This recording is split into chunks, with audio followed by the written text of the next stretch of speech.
Have you ever wondered why the harder you try to hold on, the more exhausted you feel? Maybe it's an old memory, a relationship that has ended, or something you believe must belong to you. The more you cling to it, the heavier your heart becomes, like carrying a stone on your shoulders that you cannot put down. But have you noticed? Life already runs on its own law. Everything comes, and everything goes. Flowers bloom then wither. Waves rise then dissolve back into the ocean. Nothing lasts forever for you to keep tightly in your hands. Letting go does not mean giving up. Letting go is not losing. Letting go simply means allowing life to unfold as it truly is. Just as when we release, a clenched fist space opens for something new to enter. And when we stop forcing ourselves to control everything, life flows again in its natural rhythm. This is the art of living peacefully that Zen masters have always taught. Let things pass, like clouds drifting across the sky, like a river flowing into the sea. Only then can our hearts truly feel light. Welcome to Buddhism Seeds, a place where we explore Zen stories and the profound lessons of the Dharma to live more peacefully each day. If you find this content meaningful, don't forget to subscribe, share, and leave your thoughts in the comments below. And now, let us step into the first story, where the art of letting go is illuminated through simple yet wise images of Zen. 1. The story of the lamp and the darkness. When a single light changes everything. It was a harsh winter night. A small village lay hidden at the foot of a mist-covered mountain, almost swallowed by the heavy darkness. The sky was consumed by black clouds, no stars dared to shine, and the moon stayed hidden behind thick gray layers. The only thing that could be heard was the wind howling through bare skeletal trees, their branches reaching out like bony hands into the night. The dirt road leading back to the village was already rough, but now it was terrifying, with not a single lamp in sight. The darkness was so complete that if you stretched out your hand, you couldn't even see your own fingers. The air was dense and still, as if the night had swallowed every shape, every trace. In that cold and desolate scene, a young boy struggled to walk forward. His small feet trembled in worn-out sandals, no match for the cold seeping through the frozen ground. His old patched coat could not protect him from the wind that cut like knives against his skin. Each step was heavy, slow, and cautious, as though one wrong move would cast him into endless darkness with no way back. He strained his eyes, but the darkness was more than the absence of light. It felt like a thick curtain that swallowed memory and erased all sense of direction. The road he knew so well had vanished. Trees that once cast familiar shadows had disappeared. No landmarks, no guides, only uncertainty and cold pressing in from all sides. His heart pounded, thudding, as if it might break through his chest. The farther he walked, the greater his fear grew. In his mind, frightening images appeared: wild animals rustling in the forest, unseen footsteps chasing behind him, and the haunting thought that he would never find his way home again. Fear made his legs weak, urging him to stop, to give up. Yet he knew, if he stood still in the freezing night, exhaustion would soon overtake him. There was no choice but to keep walking. Then, just as despair nearly drowned his heart, a faint light flickered in the distance. He froze, eyes wide open. In that thick sea of night, the light looked like a miracle. At first, it was only a fragile glow, like a firefly trembling in the icy wind. He blinked, thinking he was imagining it. But when he looked again, the light was still there. It had not vanished. A small spark of hope ignited within him. He fixed his gaze on it and carefully stepped forward. Soon, he realized it wasn't an illusion.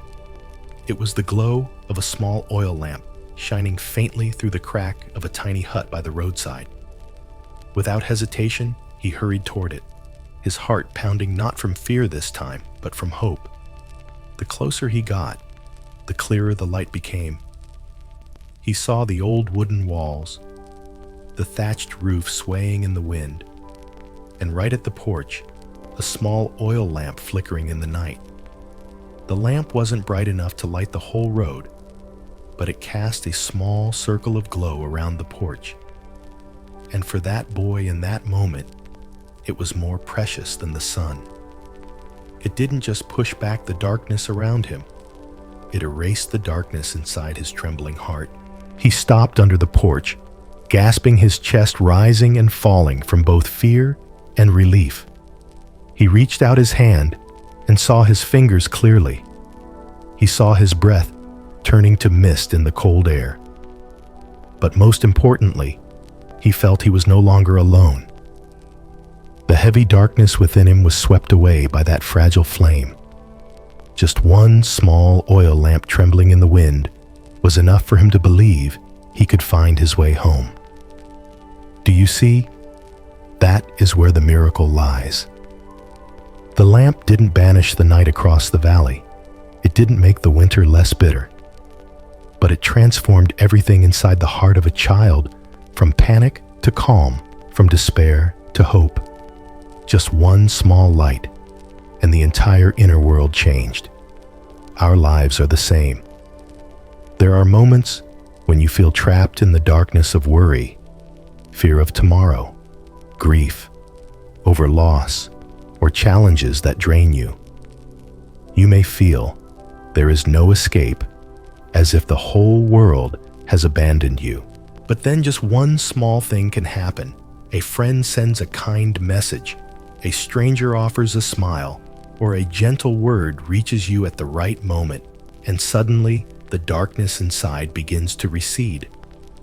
It no longer rules over you because a light has been lit. The story of the boy finding light in the night reminds us never underestimate the power of something small. A kind act, no matter how small, can become a lamp for a soul that has lost its way. And more importantly, remember that you can be that lamp. First, learn to light it within yourself. Keep your heart shining with faith, compassion, and mindfulness. Only then will you have the power to shine for others. Because darkness has never truly had power. It only exists when light is absent. That small oil lamp on a winter night didn't erase the whole darkness, but it saved the trembling heart of one child. In the same way, the light you carry in your heart, through kindness, through love, may not change the whole world, but it will surely change someone's world. And perhaps you too have lived through such a story in your own way.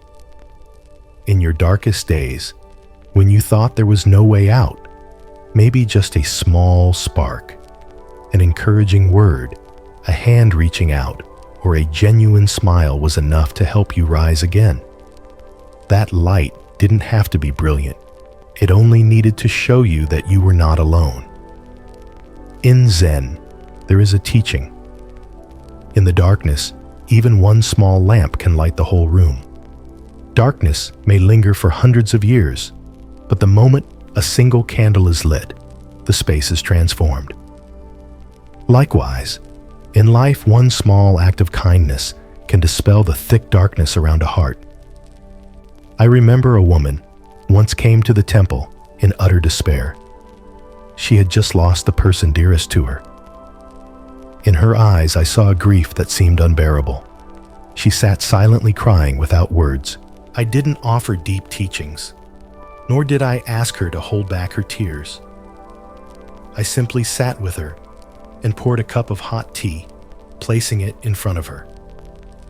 After a while, she looked up at me, her breath easing, and whispered, "I feel a little lighter." You see, it doesn't always take great sermons or lofty philosophy. Sometimes, just a simple gesture, a cup of tea, a quiet presence, is enough to spark a small light of hope in someone's heart. And when that light appears, the darkness of despair begins to fade. The truth is, darkness has never had real strength. It only exists when light is absent.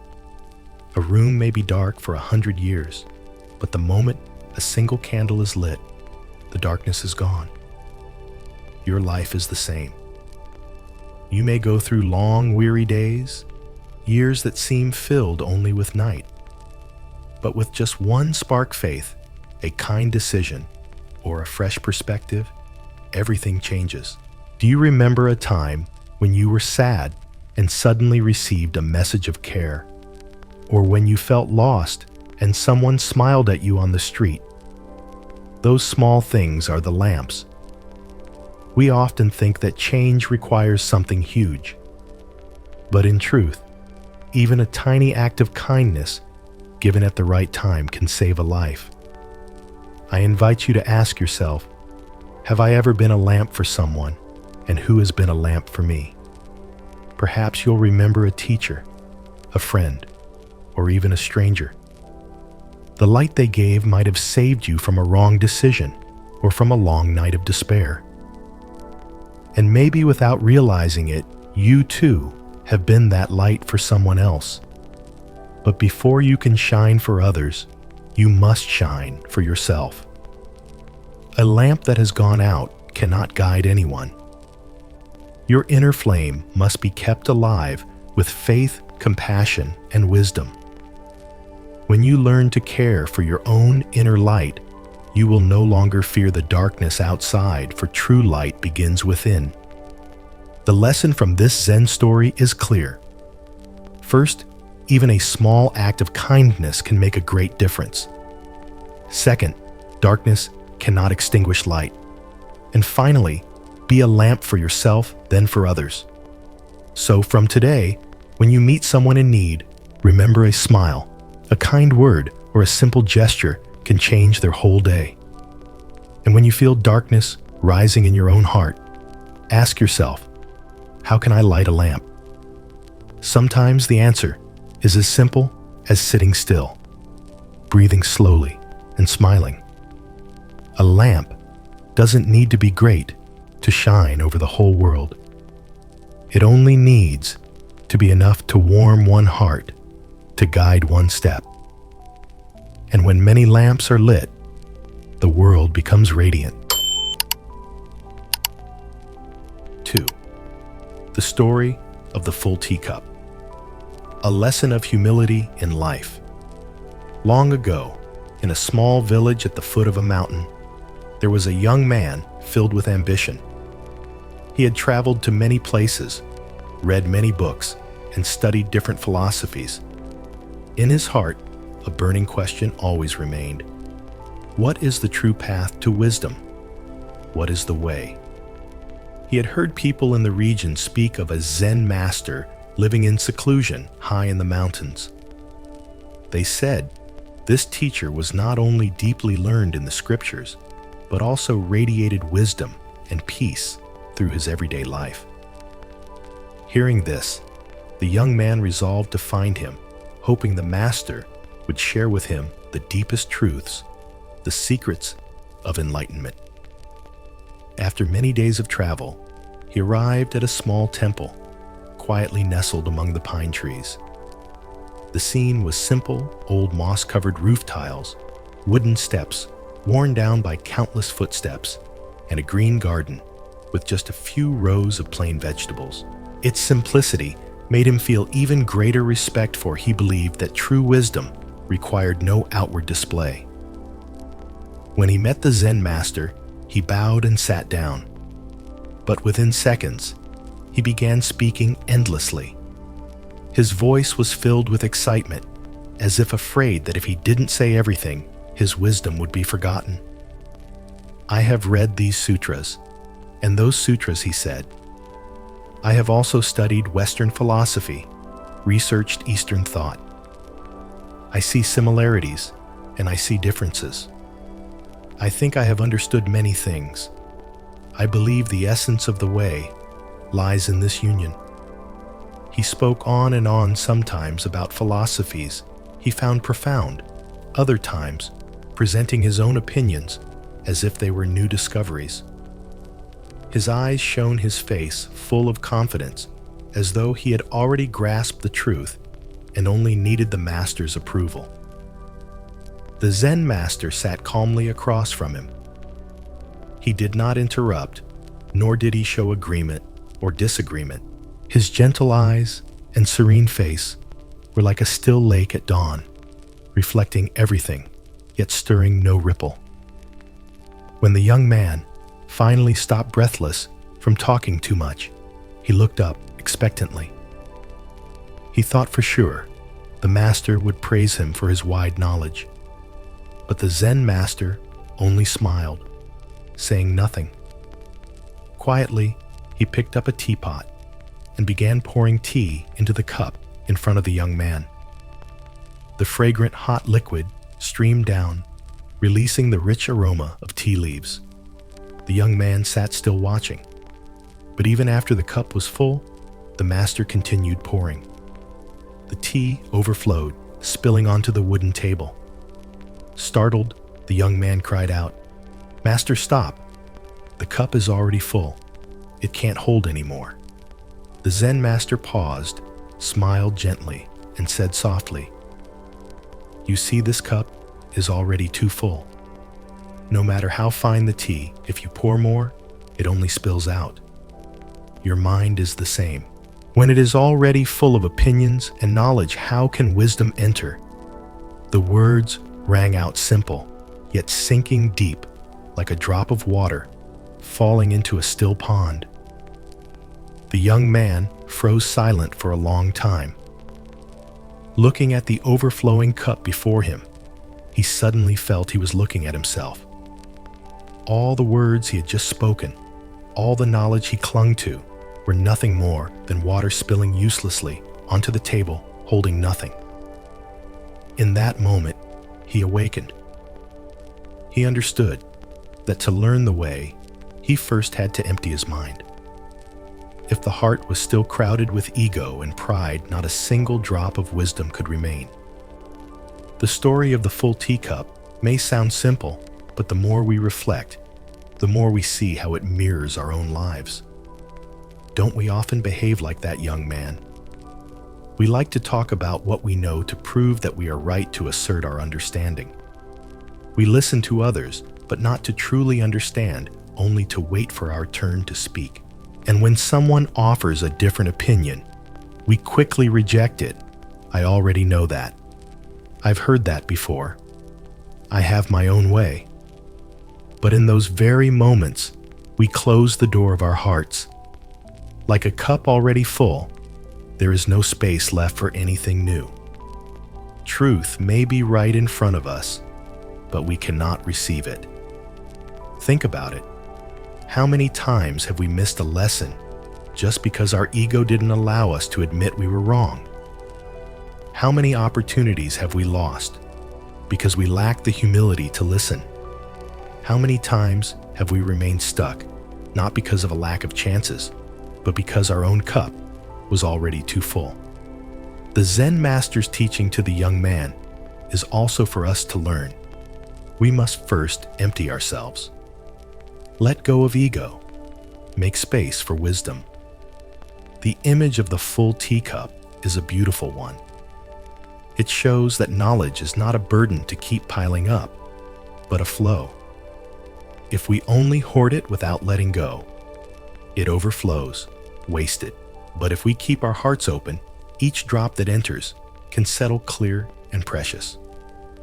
So, my friend, when you enter any conversation, try to keep your mind like a cup, not yet full. When listening, don't rush to judge. Don't rush to interrupt. When faced with a different opinion, don't reject it immediately. Who knows, within that space, you allow a drop of wisdom may fall that changes your entire life. That day, the young man left with a very different heart than when he arrived. He no longer spoke endlessly or carried the heavy urge to prove himself. Instead, he was quiet, more at peace. He realized the path to the way is not about gathering as much knowledge as possible, but about learning how to let go, letting go of ego, of prejudice, of arrogance. Only when the heart is empty can light enter, and the same is true for you. In your life's journey, you will encounter countless chances to learn, but what truly matters is not the number of lessons, it is whether your heart is open enough to receive them. Too often, we carry with us a teacup already full of personal opinions, full of bias, full of the self that wants to be affirmed. When the mind is too full, even when truth is poured in, it simply spills away. Nothing remains.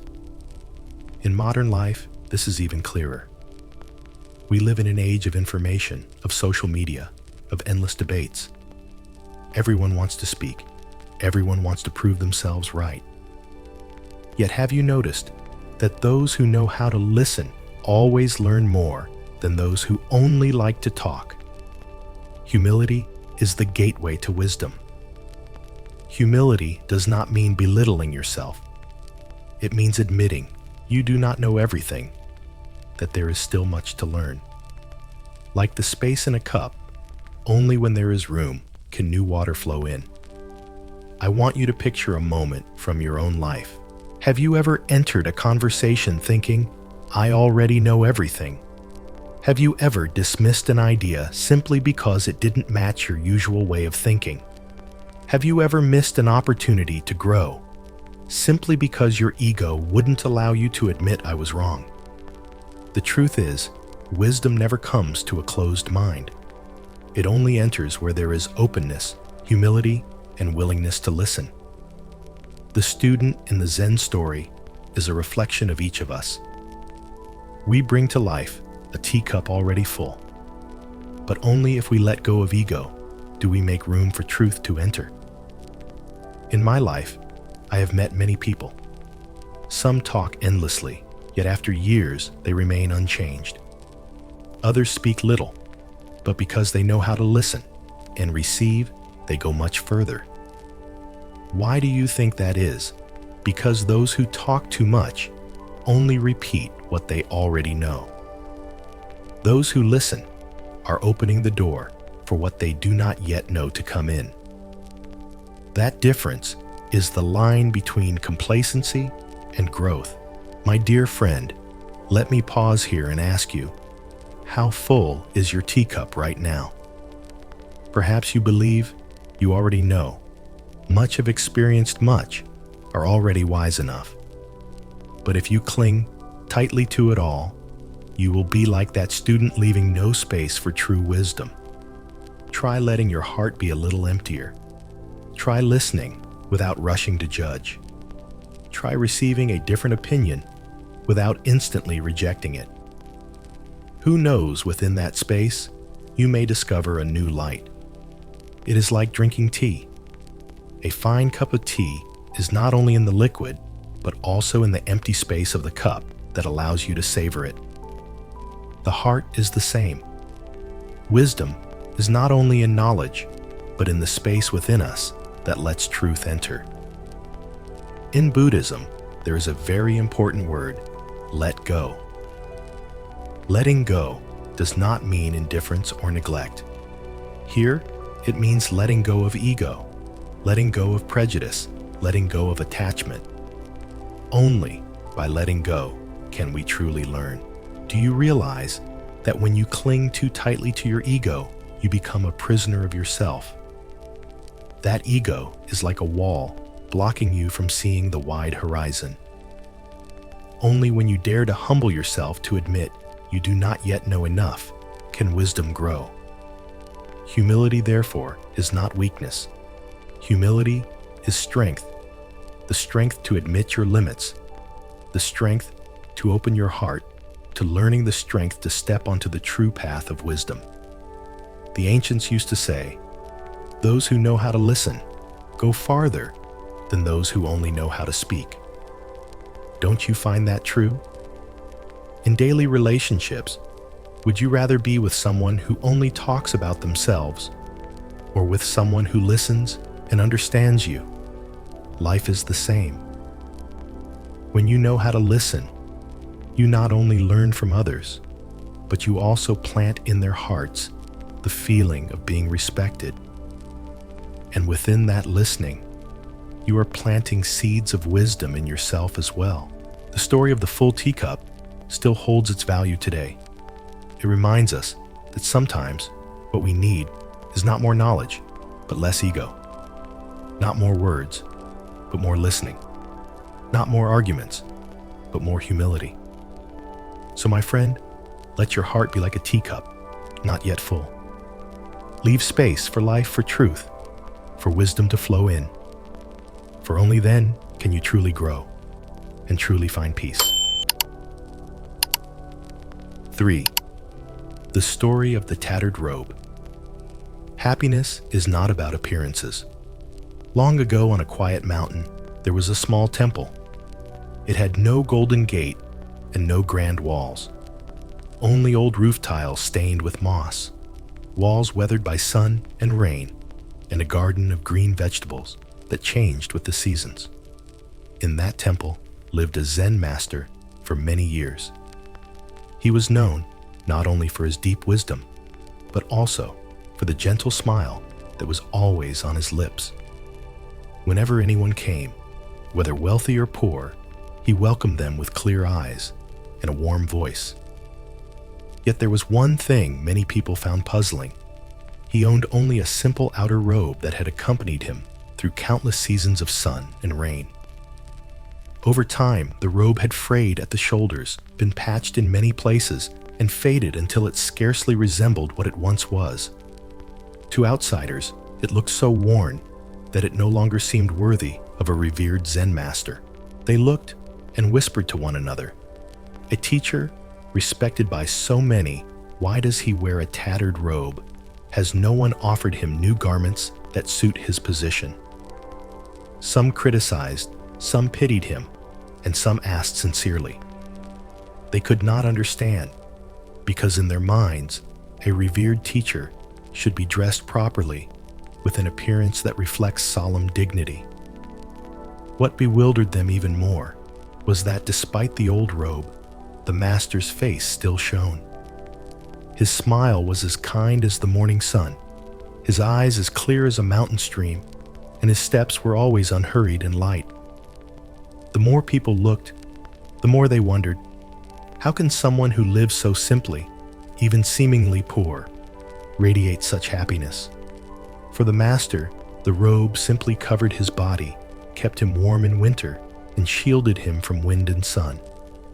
It had accompanied him through many seasons, becoming a faithful companion. He had never thought about replacing it, nor worried about how others might see him. To him, true value did not lie in the robe. Whether new or old, a robe is only fabric on the outside. It can fade and tear, but the human heart is what determines everything. If the inside is bright and at peace, no robe can hide it. One day, a visitor from afar arrived, saw the master's old robe, and asked anxiously, "Master, why don't you change to a new robe? If people see you like this, I fear they won't respect you as they should." The Zen master simply smiled. "People respect me not because of a robe, but because of how I live, how I treat others, and the peace that flows from within.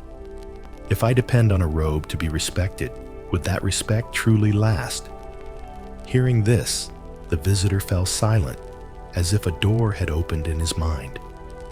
You see, the master's happiness did not come from the robe. It came from serenity in his heart.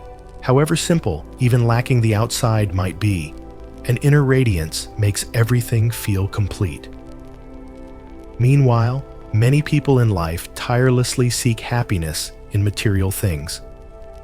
They believe that only with a big house, a nice car, and fine clothes will they truly be happy. Yet the more they have, the more they feel they lack.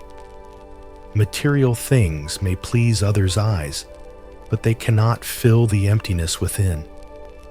The master's tattered robe is a gentle reminder Happiness does not come from what you wear on the outside, but from the peace you cultivate within.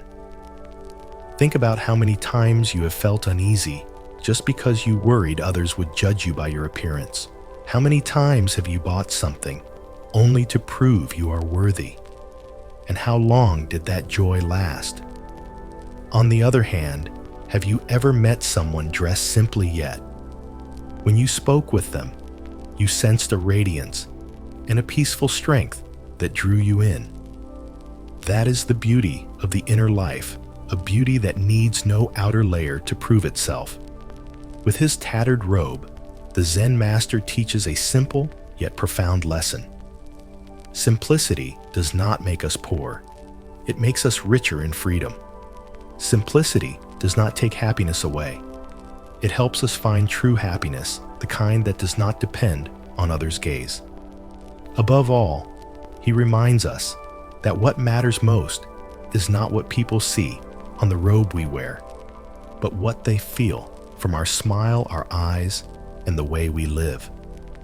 Thus, the story of the tattered robe is not only about a distant Zen master, it is also a mirror for your life today. If you keep chasing appearances, you will exhaust yourself. But if you nourish a steady inner life, then no matter what robe you wear, you will still shine. Happiness does not lie in what you put on it, lies in the very heart you carry. This story of the tattered robe may sound simple, but it contains a deep lesson. It is not just about a robe, it reflects how we see life and how we live it. In life today, don't we easily equate happiness with material things? We think that to be happy, we must have a bigger house, a more luxurious car, and a wardrobe full of expensive clothes. We believe happiness lies in what others can see on the outside. And so we rush into a cycle of seeking, buying, and accumulating. But the more we have, the more we feel we lack.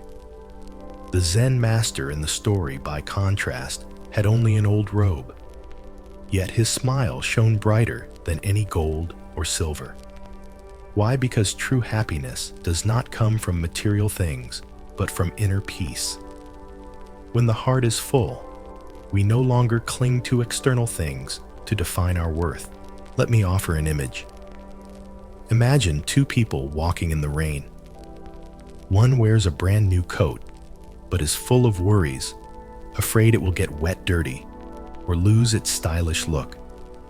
The other wears an old coat, doesn't care about the outside, and simply smiles at the falling raindrops. Which of the two is freer? Which truly enjoys the moment? The master's tattered robe is a symbol of freedom. It reminds us that simplicity does not make us poorer. On the contrary, it opens space in the heart to breathe and to live true to ourselves. You know, many people spend their lives polishing the outside and forget that the root of happiness lies within. We shine the exterior while our hearts are restless. We try to make others admire us, but forget to ask whether we ourselves are truly at peace. In the end, no matter how many fine layers we wear, we still feel cold inside. Meanwhile, someone who cultivates inner peace will shine even in a tattered robe. That light does not come from fabric, it comes from inner clarity. The sun needs no ornaments, yet it still shines and warms everything. Let me pause to ask you, have you ever judged someone only by their appearance? Perhaps you once thought that someone dressed in old clothes must be poor or of little worth. But then when you spoke with them, you discovered a vast heart and a wisdom deeper than that of many wealthy people. In that moment, you understood that true value does not lie in the robe, but in the person within.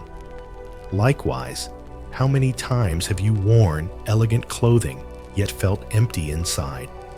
How many times have you hidden sadness behind a forced smile, just so others would think you were fine? Outer garments can cover the body shape, but they cannot cover the soul. Simplicity does not mean poverty. Simplicity is letting go of what is unnecessary so we can return to what is essential. Like a room crammed with things, you can hardly move freely, but once you clear it out, the room becomes brighter, more spacious, and you feel freer. Life is the same. When we pack ourselves with ambition, comparison, and endless wants, we feel imprisoned. When we learn to let go and keep simplicity, we find true freedom. Have you noticed that in modern society, many who grow wealthier also feel lonelier because happiness cannot be bought? It is not in the robe, the house, or the car. It is in the peace of the heart. The Zen master's tattered robe reminds us that appearances may shape how the world judges us, but the inner life determines our lives. A person in new clothes with an anxious heart is like a beautiful house with a shaky foundation. In contrast, a person in a tattered robe with a peaceful heart stands firm like a mountain unmoved by any wind. My dear friend, I share this story not to tell you to throw away everything you own, but to help you see clearly. Do not let yourself be dependent on appearances. Let your heart be at peace first, and everything else will feel lighter. The lesson from the tattered robe is clear. Happiness does not come from material things. Simplicity is the path that brings us back to freedom. And a steady inner life matters more than any outer garment. So from today, try living a little more simply. You do not need to chase too many things. You do not need to put on glitter just to be accepted. Focus on nourishing your inner life. When your heart is bright, happiness will naturally radiate like the gentle smile of the Zen master of old. 4. The face in the river. A lesson on true happiness. Long ago, there was a man with a burning desire to find happiness. He was not poor, nor inexperienced.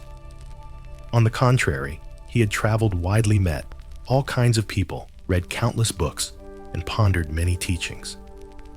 He had spent hours sitting before famous masters, listening intently, taking careful notes, then wrestling with their words through the night. He had also joined lively conversations where everyone discussed how to live well and the path to happiness. But the more he heard, learned, and experienced, the emptier he felt inside, as if there were a deep, endless void in his heart that nothing could fill. What he gathered, however valuable, only brushed the surface and never touched the root of his longing. One day, wandering alone and weary after so many fruitless efforts, he followed a dirt path out of the village, his steps heavy, his gaze unfocused. The path led him to a river. It was a season when the river was crystal clear, drifting gently between cool green banks. The slanting afternoon sun made the water shimmer like a mirror. He bent down at the bank, cupped the cool water in his hands, and washed his face lined with fatigue. But as he looked down, he noticed something strange. In that clear water, his own face was reflected. At first, he thought it was the familiar image he saw in the mirror every day. Yet strangely, this face seemed to be smiling at him, gentler and more radiant than in reality. He stared, and a powerful belief rose in his heart. Perhaps the happiness he had been seeking all along was right here. It appeared before his eyes in that radiant image, someplace just out of reach. He thought, if I can touch it, if I can seize that face, surely I will have happiness. So he leaned down and hurriedly reached out. But the moment he did, the water rippled, the image disappeared, and only his cold, wet hands remained. Patiently, he waited. When the river stilled, the face reappeared and the smile shone again. He reached out once more, more eager, more desperate. Yet each time only cold water slipped through his fingers. He could hold nothing. He began walking along the river, thinking that if he went a little farther, perhaps at another bend, the face would appear clearer and he could grasp it. He walked and walked, eyes fixed on the water, heart racing each time that familiar outline emerged. But each time, he was left more disappointed. The farther he went, the more exhausted he became. His legs grew weak, his breath quickened, yet he would not stop chasing. Inside, part of him despaired, while another part nursed a fragile hope. If I am just a little more patient, happiness will be in my hands. But that happiness was only a mirage. Each time he touched it, it dissolved into ripples. Each time he tried to hold it, he was met with emptiness. At last, after a long distance, he collapsed on the riverbank, body drained, heart heavy. He looked at his hands, empty, trembling, holding only a little cold water that vanished in the wind. In that moment, disappointment surged to its peak. He felt foolish. After all his effort and all those days of seeking, he had nothing but empty hands. He closed his eyes and sighed. Then in the silence, a thought flashed through his mind. That face, it had never existed out there. It was only a reflection in the water. The happiness he was seeking was not there. It had never been outside. It was within him, within his heart, in the mindfulness he had forgotten. This story may seem distant, yet it is a mirror for each of our lives. That man is no different from you or me when we keep searching for happiness outside ourselves. We think happiness lies in others' eyes, in praise, in wealth, in status. We believe that if we achieve one more milestone or possess one more thing, we will be happier.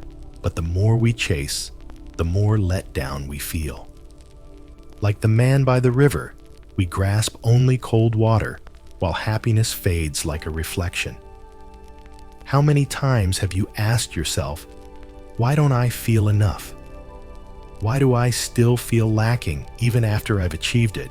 It is because we are chasing an illusion. The face in the river teaches three simple yet profound truths. First, happiness is not outside, it is within. Second, chasing illusions only breeds more suffering. And finally, only when we stop can we see the truth clearly. The man understood only when he collapsed, when his hands were empty. You, however, can understand right now without having to walk the same weary road. Try stopping instead of constantly running. Try listening to yourself instead of peering into the river outside. You will realize happiness is not far away. It is right within you, in your breath, in your smile, in the peace you allow yourself to feel. When you understand this, you will stop chasing shadows. You will cherish the present and see that happiness is close and very simple. Like the man, only when he stopped did he see the reflected face was never true happiness. He realized that true happiness is awakening within himself. You see, the person in this story is no different from us today. We search everywhere for happiness, thinking it lies in others' admiration, in a beautiful house, in a new car, in the crowd's applause. We assume that once we reach a certain achievement or own a certain thing, happiness will arrive. But like that man, we are only chasing mirages. What we find are merely reflections, images that do not truly exist outside, but only mirror what we crave within. And the more we chase, the farther we drift from real happiness. Have you ever felt that way? You think that with a little more money, you'll worry less. With a better relationship, you'll feel less lonely. With career success, you'll feel worthy. Yet when you get it, the joy is fleeting, vanishing as quickly as ripples on water. Then you begin another chase, just like the man by the river. Modern life makes it easy to fall into that trap. Advertising media and comparisons on social networks are like mirrors reflecting a dazzling image of happiness. We look, then we chase thinking it is real. But when we touch it, it dissolves. Have you ever scrolled online and wondered, why are they so happy while I'm not? You see someone's radiant smile in a photo and assume their happiness is complete. But you don't know that behind the image they may be struggling with their own sorrows. Like reflected water, beautiful bright, but not the true essence. When your heart is at peace, you find happiness even in a simple life. When your heart knows how to stop, you notice joy in small things. Happiness does not need to be sought. It has never left you. So how do we stop chasing illusions? First, learn to stop. Like the man, only when he stopped chasing did he see the truth. Clearly, the face in the river was not real. It was only a reflection. You are the same. When you stop, sit quietly, and listen to yourself, you realize that true happiness is not having more, but knowing enough. It is not running somewhere else, but returning to where you already are. I know you might object, but if we don't strive, how do we live? I am not telling you to abandon effort or dreams. But remember, striving and happiness are not always the same. You can work to improve your life, but don't place your happiness in some future destination. If you do, happiness will always be a shadow you chase. You can work hard, dream, and achieve, but do not forget, true happiness comes from being able to smile with each step, each breath, each ordinary moment. The man by the river ran until he was exhausted. Only when he fell did he realize the simple truth he had missed from the beginning. Happiness was never out there. It lies in the ability to stop to listen and to live true to yourself. And you are the same. If you keep chasing the image in the river, you will tire and feel empty. But if you stop, you will see the truth is clear. Happiness is right here in your breath, in your smile, in the gentle light of peace within your heart. So remember the lesson from this simple story. Happiness is not outside. Chasing illusions only brings more suffering. And when you know how to stop, you will see the truth clearly. Try just once, instead of searching elsewhere, to sit down, close your eyes, and take a deep breath. You will see that happiness has never left. It is still here, simply waiting for you to recognize it. 5. The guest at the inn. Emotions are only passing travelers. Long ago, on a deep green mountain, there was a small temple. It was not grand or magnificent, just simple earthen walls, weathered by time, mossy roof tiles, and a garden filled with bamboo that rustled in the wind. In the temple lived a Zen master, known for his serenity, kindness, and profound wisdom. People from nearby, rich and poor alike, came to seek his guidance. One day, a middle-aged man arrived. His face was gloomy, his eyes heavy, his shoulders hunched as if bearing an invisible burden. He stepped into the temple courtyard, hesitating as though afraid of something. When he approached the Zen master, he quickly knelt, sighed, and spoke in a trembling voice. "Master, I can't bear it anymore. My heart is always crowded with chaotic emotions. Sometimes I'm so sad I don't want to live. Sometimes I'm so angry I can't control myself. Sometimes I worry endlessly. They circle inside me, leaving me exhausted and uneasy. I've tried everything, praying, working, even seeking fun in alcohol and friends, but it all leaves me more drained. What should I do to drive them away?" The Zen master listened. He did not rush to answer, nor did he look surprised by the man's pain. His face was calm, his eyes gentle like a quiet stream. After a moment of silence, the master smiled softly and spoke slowly. Try seeing your mind as an inn. Treat each emotion that comes as a guest stopping by. Some guests are joyful, some are sad, some are angry, some are anxious. You don't need to keep them, and you don't need to drive them away. Just open the door, let them come, and let them go. The man looked up, a little confused. He didn't fully understand, but felt something deep in the master's words. The master continued, "Think of an inn by the road. It never knows who will knock. Sometimes a weary traveler needs rest. Sometimes a wealthy merchant stops for a night. Sometimes a shabby wanderer, even someone loud and unpleasant, shows up. But they all stay only a while, then leave. The inn does not cling to anyone, nor does it push anyone away. It simply opens, accepts, and lets go. Your mind should be the same." The man bowed his head and fell silent. The master's words slowly sank into his heart. From that day, he began to view his emotions as the master taught. When sadness arrived, instead of resisting, he whispered, "Hello, sadness. I know you're here." Then he sat quietly and let it stay for a while. The sadness no longer raged as before. It softened like a tired guest who only wanted a brief rest.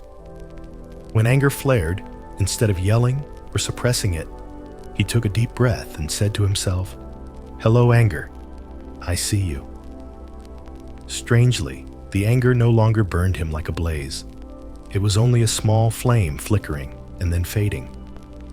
When anxiety returned, he didn't push it away. He smiled and accepted it as one might accept a demanding guest. After some time, the anxiety quietly left, making room for peace. The master's lesson sounds simple, but it is a great key that opens the door to tranquility. Our mind truly is an inn. Every day, countless guests knock joy and love, but also anger, worry, jealousy, and disappointment. If we mistake the guest for the owner, we'll be ruled by them. If we try to keep the guest, we suffer. If we try to expel the guest, we also suffer. Only when we learn to receive and to let go do our hearts become light. Emotions are only guests, not our essence. You are not sadness. You are not anger. You are not worry. You are the owner of the house of your heart, the one who observes guests coming and going. Think back to a recent day. Perhaps you went through something sad. In that moment, it felt like the world was collapsing, as if the sadness would stay forever. But a few days later, your heart felt lighter. You even smiled again. That proves emotions do not stay long. They are like a rainstorm. No matter how heavy, it eventually stops. Or remember a time you were angry. You felt like a volcano erupting out of control. But after a night, the fire cooled and your heart settled. The anger wasn't you. It was only a passing guest. What the Zen master taught that man is truly a lesson for us today. Modern life is full of pressure, and emotions come and go more than ever. An unwanted message, a comment on social media, a tense meeting, any of these can trigger a surge of feeling. If you let them take charge, you'll be swept away like a leaf in a storm. But if you know they are only guests, you'll stand steady like an ancient tree. My friend, impermanence is the nature of life. Nothing stays. Joy doesn't stay, and neither does sorrow. When you truly understand this, you won't need to cling, and you won't need to reject. You only need to open your heart, let everything come and go, and keep your peace. The Zen master pointed to a very simple path. See your mind as an inn. Don't fear guests arriving, and don't fear them leaving. Welcome them, then let them go. And you right now can ask yourself, which guests are staying in the inn of your mind today? Is it joy, sadness, worry, or anger? Try smiling at them, naming them, and then letting them leave when it's time. Because you are not those guests. You are the owner of the inn, the one who can open the door, invite in, and see off. When you live with that understanding, you will feel far more free and at ease. This small story carries a great truth. Each day, countless emotions visit sudden joys, deep sorrows, nameless anxieties, and bursts of anger like a strong wind. They come and go. None stays forever. Yet we often mistake these emotions for ourselves. When we're sad, we say, "I am sad." When we're angry, we say, "I am angry." When we worry, we think our whole life is in darkness. But emotions are only guests, not the owner. The mind is the house. Emotions only pass through. Picture this. You have a small home and guests come knocking. Some bring fresh flowers and good news. Others enter with frowns and harsh words. If you understand they are only guests, you won't cling too tightly to anyone nor let anyone hurt you for long. They will come, then go, and your home remains yours. So it is with the mind. Emotions arrive, stay for a while, then fade. If you cling to joy, you'll suffer when it leaves. If you try to drive away sadness, you'll suffer as it returns in another form. Only when you learn to receive and to let go will you truly find ease. In modern life, I know you face powerful feelings, a stressful workday, a family argument, a troubling piece of news. These awaken emotions worry, irritation, boredom. Have you ever found yourself swept away by them until you could no longer master your mind, but notice no emotion stays with you forever? Whether joy or sorrow, each has its lifespan. Like guests at an inn, they will leave in the morning. So why imprison yourself in pain when you could simply wait a little while and let it pass? Emotions are not your true nature. You are not sadness, not anger, not worry. You are the one who observes them. When you know you are the owner, not the guest, you are free. And it is impermanence, the constant change of all things, that helps us see no emotion can remain forever. Today, you may be sad. Tomorrow, you may smile. Today, you may be angry. Tomorrow, you may forgive. Life is like a river always flowing. Emotions are only water plants drifting along. But are you letting these guests turn the house of your heart into chaos? Are you clinging to joy, wishing it would last forever? Are you afraid of sorrow, trying to banish it quickly? The more you do that, the more tired you become. What matters is not choosing guests, but learning to open the door and to let go. When joy arrives, smile. When sorrow arrives, smile as well. When anger knocks, you can still breathe deeply. Invite it to sit, then quietly watch it leave. I know this is not easy, but remember, practicing a little at a time is enough to change things. Today, you can sit quietly for a few minutes just to observe your mind. When an emotion appears, try naming it. This is sadness. This is anger. This is worry. The moment you name it, you separate yourself from it. You'll see it as only a guest, not you. The Zen story of the guest at the inn is simple, yet it is a lifelong lesson. A peaceful mind is not a mind without emotions. A peaceful mind is one that knows how to receive and to let go. Emotions are not your essence. They are only guests. And impermanence reminds you that nothing remains. Knowing this, you will live more lightly. As you hear this story, I hope you ask yourself, which guests are staying in the inn of my mind today? If it is joy, smile.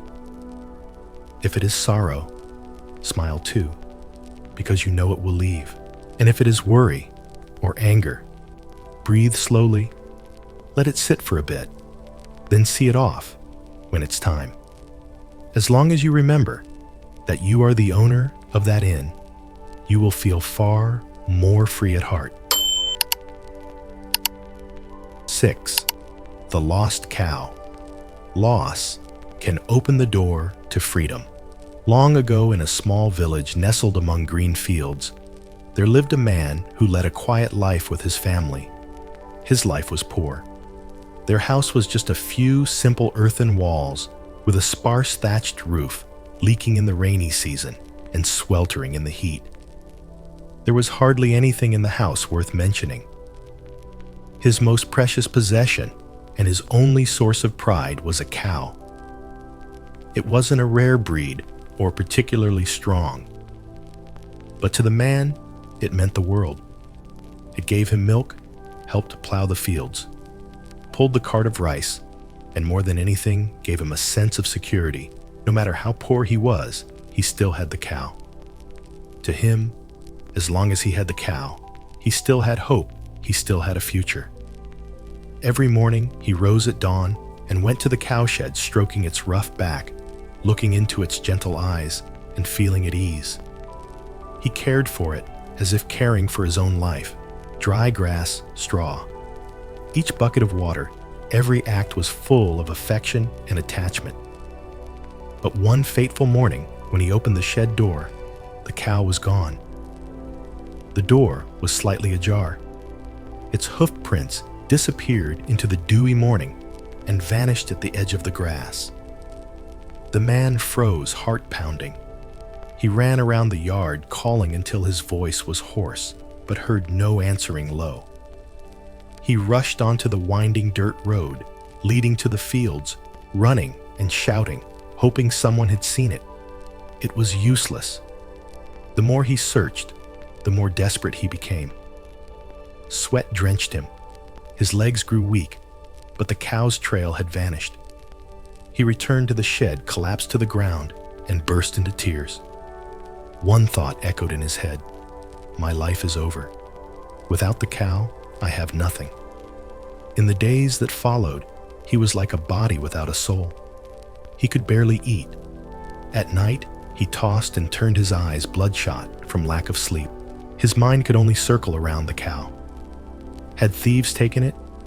Had it wandered into the forest, fallen into a ravine? He cried, lamented, and told anyone who passed by, "The cow is gone. My life is finished. Without it, how can I live?" The villagers pitied him. Some brought a little rice, some offered comfort, but no words touched him. To him, the cow wasn't just property. It was life itself. Losing it, he felt he had nothing left to live for. One day, in utter despair, he decided to visit a well-known Zen master in the area. He hoped that at least the master could offer a word of comfort. He dragged himself up the mountain close, in disarray, face gaunt. When he reached the small temple, he fell to his knees before the master, sobbing as he poured out his grief. "Master, I've lost everything. I had only one cow, and now it's gone. I can't go on living. Please show me a way out of this pain." The Zen master listened in silence. His eyes were kind, and a faint smile suggested he already understood. When the man finished, the master spoke gently. "Look closely. Thanks to losing the cow, you are truly free." The man snapped his head up, stunned. He couldn't believe his ears. "Free? My cow is gone. I'm suffering like this. How can that be free?" He stared wide-eyed at the master, who only smiled and said nothing more. That day, the man left in irritation. He thought the master didn't understand him or was mocking his pain. Yet those words strangely kept echoing in his mind. "Thanks to losing the cow, you are truly free." He wrestled with it, not understanding. But over time, as his pain subsided, he began to observe his life differently. Without the cow, he was forced to do many things he had once left to it. He had to use his own strength to plow and had to think of other ways to support his family. The early days were very hard, but gradually he realized his body was stronger, his mind clearer, and a peculiar weight in his heart had lifted. He remembered how when he still had the cow, he lived in fear, afraid it would get sick, be stolen, or die. Night after night, he would jerk awake, running to the shed just to make sure it was still there. It turned out he had never been free all those years. He had been a prisoner of the cow, the very thing he thought was his life's purpose. Now that the cow was gone, he realized he had been freed from his bondage. That loss, in fact, opened a new beginning for him. Everyone in life has their own cow. For some, it's a job. For others, a relationship. For others, wealth, reputation, or status. We think that if we lose it, we lose everything. But sometimes, loss is what wakes us up. Think about how many times you have endured a loss that seemed unbearable. You lost a job and thought your life had collapsed. Yet because of that, you found a more meaningful path. A relationship ended and you were devastated. Yet because of that, you learned to love yourself. Money slipped away and you felt you'd lost everything.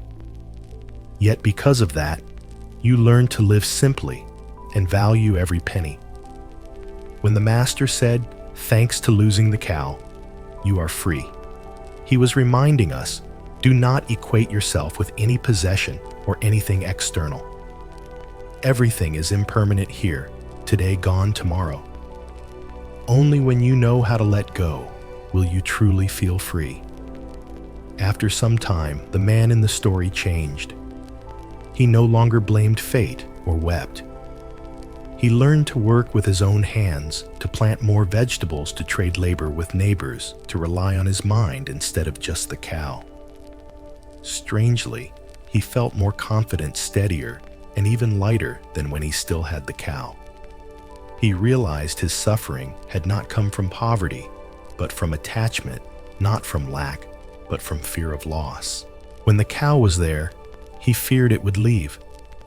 When the cow was gone, he could finally breathe. My friend, life is like a river, sometimes calm, sometimes surging. What you think is permanent is only like duckweed drifting on the water. If you clutch it, you'll exhaust yourself. If you let go, your heart will open. Thus, the story of the lost cow is not just about a man long ago. It is a mirror for you and me today. It teaches 3 simple yet profound truths. Loss can be a new beginning. Do not identify yourself with possessions. And true freedom comes only through letting go. Take a look at yourself. Are you clinging to a cow? Is there something binding you, making you afraid of losing it? If one day it vanished, could you dare to believe that perhaps it is life's gift in disguise? Sometimes, loss is not a period at the end of a sentence. It is a new capital letter, the start of another chapter, where you find a freedom you never had before. In life, we often tie our fate to something external: a house, a job, a relationship, a possession. We think that if it's gone, our life is over. But sometimes loss is the beginning of a new path. Losing his cow, the man thought he had lost everything. In truth, he had only lost his attachment. By letting go, he had the chance to see freedom. Think back. Have you ever been in a similar place? You lost a job and thought your life was ruined. A relationship ended and you felt there was nothing left to live for. You lost a large sum of money and felt worthless. But over time, you realized that loss was not necessarily the end. It was a turning point.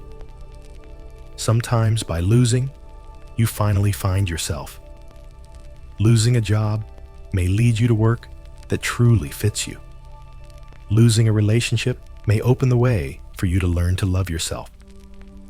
Losing money may remind you that true worth is not in possessions, but in the heart and mind you carry.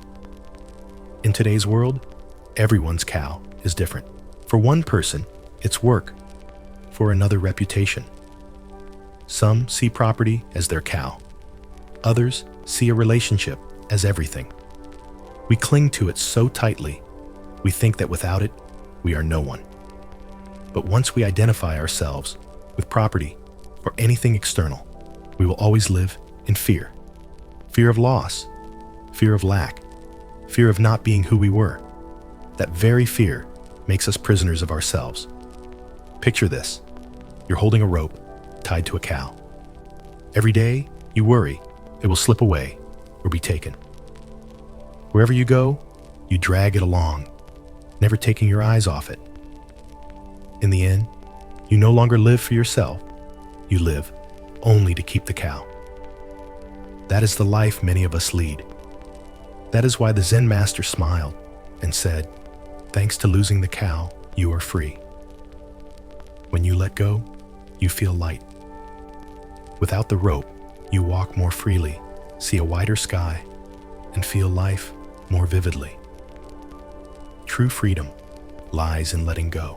It sounds easy, but to practice it takes courage, because letting go is not only about losing something, it is about daring to face yourself. Do you dare to let go of a job that no longer has meaning but feels safe? Do you dare to let go of a relationship that has run its course, but that you cling to out of fear of being alone? Do you dare to let go of a habit that hurts you simply because it has been with you for so long? Letting go is sometimes the very first step to truly living. The man in the story had to lose his cow before he understood. You don't have to wait for a loss to learn. You can begin today by asking, what is binding me? What makes me fear losing it? And if one day it disappears, can I still believe I am whole and worthy? Loss is not always a disaster. Sometimes it is a gift in disguise. It opens a chance to look back, to learn to live differently. And the strange thing is, only when something is gone do we realize we never truly needed it to live. Freedom does not come from having more, but from being able to carry less. The more you let go, the lighter you become. The lighter you are, the more at peace you feel. My dear friend, I share this story not to tell you to throw away everything, but to help you see, do not let your life depend on any cow. Appreciate what you have, but do not equate yourself with it.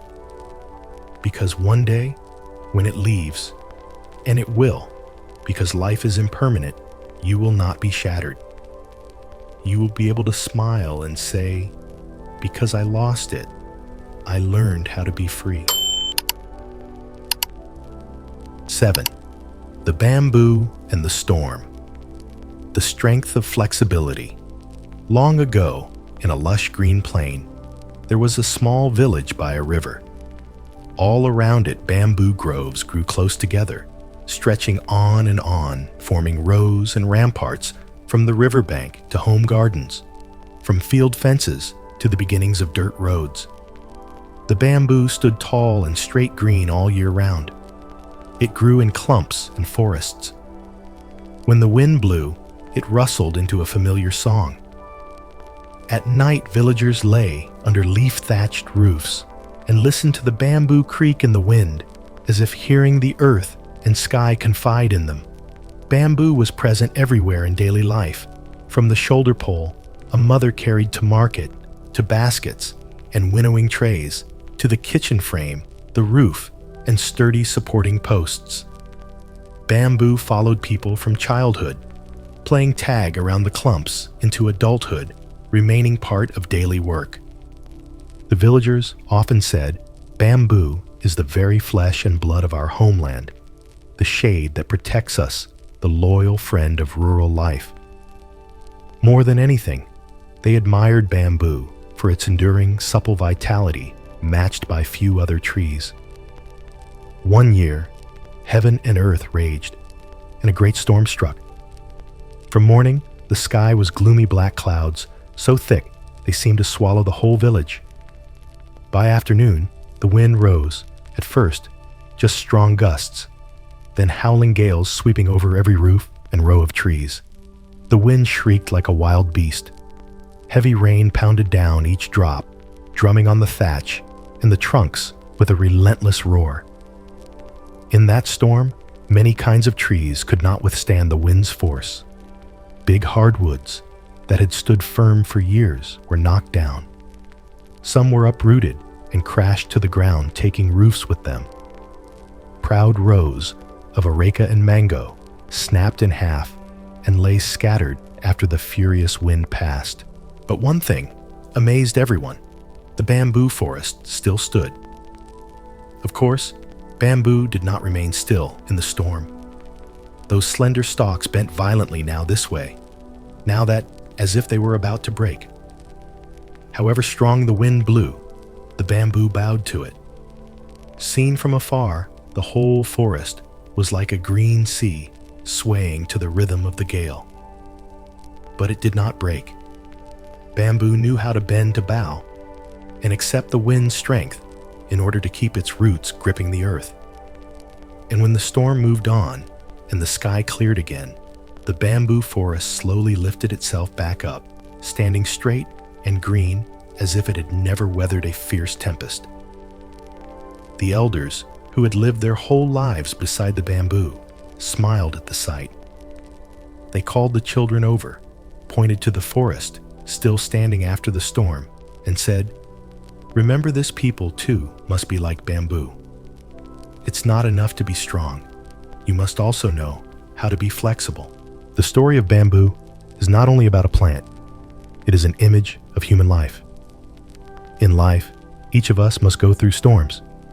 Some storms come from nature, illness, misfortune, sudden upheavals. Others arise within the heart: sorrow, betrayal, loss, failure, loneliness. They can strike at any time and sweep away what we thought was most secure. If we live rigidly, like big hardwoods, insisting on being immovable and unshakable, then when the storm comes, we are easily broken. But if we learn bamboo's flexibility, knowing how to bend, how to bow when needed, how to wait for the storm to pass, then we can be the ones who stand up in the end, steadier than before. Flexibility does not mean weakness. On the contrary, it is true strength. Bamboo is supple and soft, but precisely because it is soft, it does not break. In life, there are times you must endure and accept things that aren't as you wish. Sometimes, you need to take a step back to protect what matters most. Sometimes, you need to bow, not out of cowardice, but to preserve your strength for tomorrow. Like bamboo, you may lean in the storm, but you do not lose your roots. Patience is another great lesson bamboo teaches us. When the storm rises, bamboo doesn't rashly resist or struggle in vain. It patiently leans with the wind, then waits for the wind to calm. Only when the storm has passed does it straighten again. People are the same. In adversity, if we rush to fight back, we may cause ourselves to snap. But if we are patient, know how to wait, and keep our faith, every storm will pass. And when it does, we will have grown more resilient than before. My friend, ask yourself, in the storms of your life, do you want to be a rigid tree or a supple bamboo? Do you dare to learn how to bow so you won't break, how to wait so you can be the one still standing in the end? Life is impermanent. No one can stop the wind, and no one can block a storm. But we can choose to live like bamboo, flexible, patient, and enduring. When you know how to bow at the right time and let go of rigidity, you will feel lighter inside, and your true strength will show when the storm clears. From the story of bamboo and the storm, we learn that flexibility is true strength. Standing against everything is not always wise. Sometimes being soft is what helps us keep our roots. Life has storms. Those who can bow won't break. Humility and acceptance in adversity aren't defeat. They're the way to survive and overcome. Patience carries us through hardship. Every storm will pass. Those patient enough to wait will find peace in the end. Look at your own life. Perhaps you're going through a storm now. If so, remember the bamboo. Allow yourself to sway, but do not break.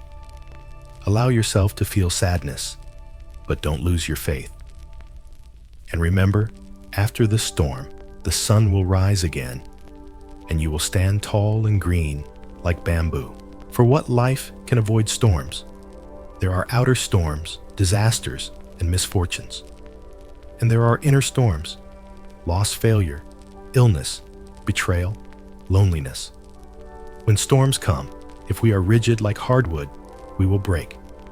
If we are flexible like bamboo, we can bend and then be the ones left standing. Think back to a time you faced adversity. Maybe it was a family crisis, a hardship at work, or a betrayal that broke your heart. How did you respond?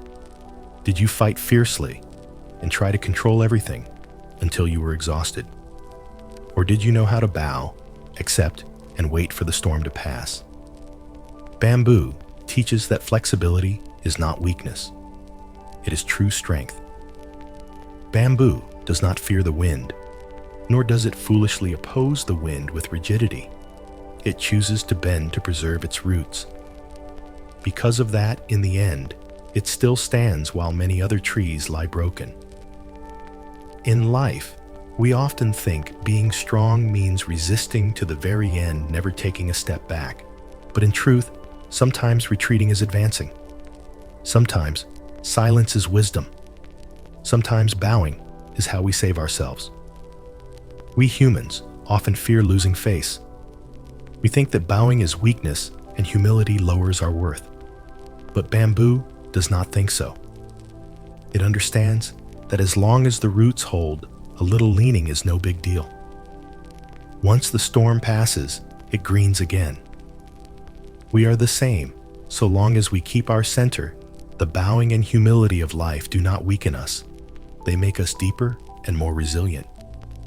No life escapes storms. What matters is not how big the storm is, but whether you have the patience to wait it out and the flexibility not to break when the wind blows. Patience is sometimes the greatest strength. Bamboo does not rush to resist. It is patient, bowing to the wind and waiting. When the wind stops, it rises. People are the same. If you are hasty, you will break. If you are patient, you will endure. Let me ask you, in the storm of your life, do you want to be a rigid tree or a supple bamboo? A hardwood may stand proud in a light breeze, but will snap in a great storm. Bamboo may sway, but in the end, it stays green. Which will you choose? True freedom is not in controlling the wind, but in knowing how to live with it. True happiness is not in eliminating every storm, but in holding fast to your roots within the storm. Life will bring many kinds of storms, but if you learn bamboo's flexibility, you will not be so afraid. You will know that every storm passes, and what matters is whether you keep yourself intact. I share the story of bamboo not to praise a plant, but to remind you of your own strength. That strength is not being so hard you never sway, but being so supple you never break. If you are in a storm, today remember the bamboo. Allow yourself to sway, even to shed tears, but do not lose your roots. Then you will rise fresh and green, like bamboo after the storm. My friend, when we look back at the story of bamboo, we see a simple but profound truth. Real human strength is not absolute rigidity, but the flexibility to adapt to bow when needed and the patience to wait for the storm to pass. Storms are an inevitable part of life. No one lives a whole lifetime without loss, failure, or sleepless nights. What matters is not how many storms we avoid, but whether we have the patience to be the last ones standing. Like bamboo, though it leans and shakes violently, it keeps its roots and one day lifts its head green again. In modern life, perhaps you have felt like a great tree, trying to resist everything until you were exhausted. But if you learn to live like bamboo, to listen, to be flexible, to be patient, you will feel more at ease. You will realize you don't need to defeat every gust of wind. As long as you keep your roots, no storm can sweep you away. Live by this, and life will become lighter and freer. You will no longer fear storms because you know that after thunder and rain, the sun will shine brilliantly again. If today's story touched your heart, help me spread this light to more people. I invite you to subscribe to Buddhism Seeds, where we will journey through many more stories and lessons to nourish peace and wisdom within. Don't forget to like and share to pass this message to your loved ones and friends. Perhaps they too need a lesson from bamboo to stand firm in their life's storm. And I would love to hear your thoughts. Leave a comment below and share your story or experience. Every share can become a light for someone. Life is short, but when we learn to live like bamboo, flexible, patient, and resilient, we find that we not only weather storms, we grow from them. And that is the true strength of being human.